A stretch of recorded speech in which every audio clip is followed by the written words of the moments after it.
What if I told you that the most watched weekly television program in cable history, a show watched by millions of people every single week for decades, is legally not a sport?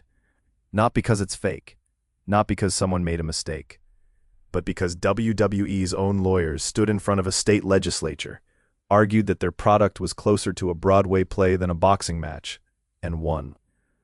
And the reason they did it will make your jaw drop. Because it wasn't about pride. It wasn't about honesty.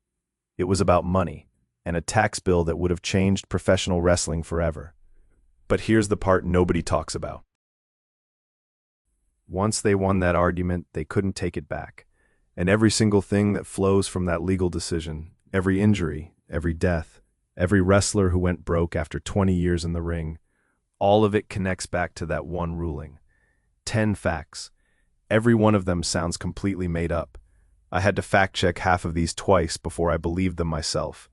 Stick with me, because by the end of this video, you're going to question everything you thought you knew about the most theatrical, over-the-top business in entertainment history. Fact 1. WWE lobbied the state of New Jersey in 1989 to be reclassified from an athletic competition to a form of sports entertainment. They succeeded. The consequence?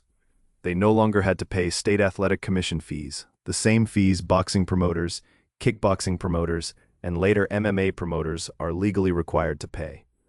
Author Tim Hornbaker documented this in his book Death of the Territories, published by ECW Press in 2018. New Jersey's State Athletic Control Board records confirm the reclassification. What this also meant, and this is the part that matters, is that WWE performers stopped being legally classified as athletes in the eyes of the state. That is not a loophole. That is the entire architecture of how WWE operates to this day. Because here's what follows from that classification. Wrestlers are hired by WWE not as employees, but as independent contractors. Independent contractors don't get health insurance from the company. They don't get workers' compensation. They don't get a pension. They pay their own travel. They pay for their own medical treatment. In 2016, a class action lawsuit filed by former WWE performers, including Matt Corkland, known to fans as Evan Bourne, challenged this classification in U.S. District Court in Connecticut. The case is documented as Corkland et al. V. World Wrestling Entertainment. ESPN reported on it in July of 2016. The lawsuit was ultimately dismissed because WWE's contracts, by their legal design, held up. The performers had signed away those protections, in writing, voluntarily, or at least that's how the court saw it. Fact 3. In 1993, a man walked into Maricopa County Superior Court in Arizona and legally changed his name. Not to a nickname, not a shortened version of something. His new legal name, on his driver's license, on his passport, in every government record, was a single word: Warrior. The man born James Bryan Hellwood, known to wrestling fans as the Ultimate Warrior, decided that the character he played was so completely who he was that he erased his birth name from existence entirely. This is confirmed in WWE's own official biography of Warrior, in his autobiography, Always Believe, and in the Maricopa County court records. His wife, legally, was married to a man named Warrior. His children, legally, were surnamed Warrior. Fact 4. On May 23, 1999, at a pay-per-view event called Over the Edge, held at the Kemper Arena in Kansas City, Missouri, Owen Hart, younger brother of Bret Hart, one of the most technically skilled wrestlers of his generation, fell from the rafters of the arena. He was being lowered by a harness for a character entrance. The harness mechanism triggered early. He fell 78 feet. He was pronounced dead at Truman Medical Center that evening. The Kansas City Police Department incident report is public record. What happened next is what makes this fact almost impossible to believe. The show continued. According to reporting by the Associated Press the following May, WWE made the decision to go on with the pay-per-view after Hart's death, while the audience, many of whom had seen or heard something go wrong, did not know what had happened. The wrongful death lawsuit, Hart v. World Wrestling Federation Entertainment, was settled for approximately $18 million in the year 2000, confirmed by the Kansas City Star. Fact 5. You know WWE. You probably knew it for most of your life as WWF, World Wrestling Federation. The name changed in 2002. Most people assume Vince McMahon just wanted a rebrand. That is not what happened.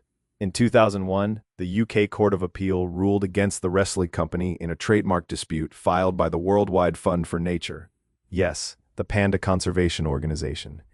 The two organizations had actually signed a coexistence agreement back in 1994, allowing the wrestling company limited use of the shared initials. But when WWE expanded its internet presence and began using WWF across digital platforms in ways that exceeded that agreement, the Conservation Fund sued. The full judgment is published by the British and Irish Legal Information Institute. The BBC covered the ruling on May 10, 2002. Vince McMahon, one of the most aggressive businessmen in entertainment history, lost his company's name to a panda charity. That is not a joke. Fact 6. Andre the Giant, who stood 7 feet 4 inches tall and weighed over 500 pounds at his peak, holds what multiple first-hand witnesses describe as one of the most extraordinary documented alcohol consumption records in sports entertainment history. HBO's 2018 documentary Andre the Giant, directed by Jason Heyer, includes on-camera testimony from former WWE executive Gerald Briscoe and wrestler Pat Patterson, men who traveled with Andre, describing him drinking 119 beers in a single sitting during a road trip. His daily alcohol intake at his peak was documented at approximately 7,000 calories, almost entirely from alcohol. To be clear, this didn't make Andre a cautionary tale in the eyes of everyone who knew him. Many who traveled with him described it with a kind of awe. But the number is real. The witnesses are named. The documentary is on HBO Max. Fact 7. In June of 2007, WWE held a 3-hour tribute episode of Monday Night Raw dedicated entirely to wrestler Chris Benoit, celebrating his career, his matches, his legacy. It aired on USA Network. The problem? By the time viewers were watching that tribute, investigators had already begun looking into the deaths of Benoit's wife Nancy and his 7-year-old son Daniel. Benoit had killed both of them over the preceding weekend before taking his own life. WWE had not yet been informed of what had happened. The tribute aired before the full picture emerged. The Washington Post documented WWE's public response on June 27, 2007. It became one of the most regretted broadcast decisions in cable television history.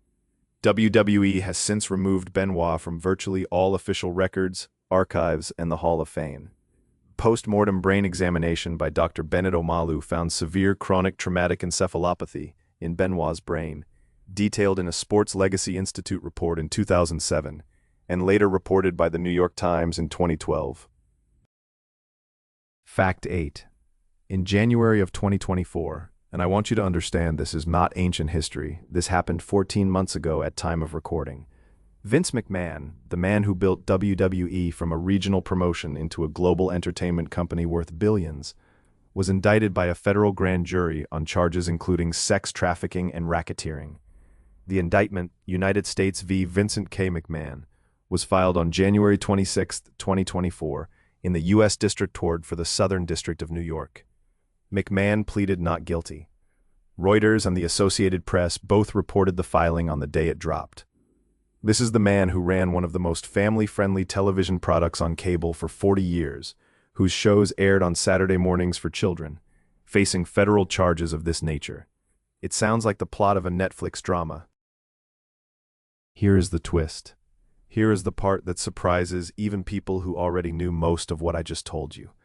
All of those things, the independent contractor loophole, the entertainment reclassification, the absence of workers' comp, the performers paying for their own surgeries after injuries sustained on WWE programming. All of that is legal, completely, structurally, intentionally legal. And here is the dark irony.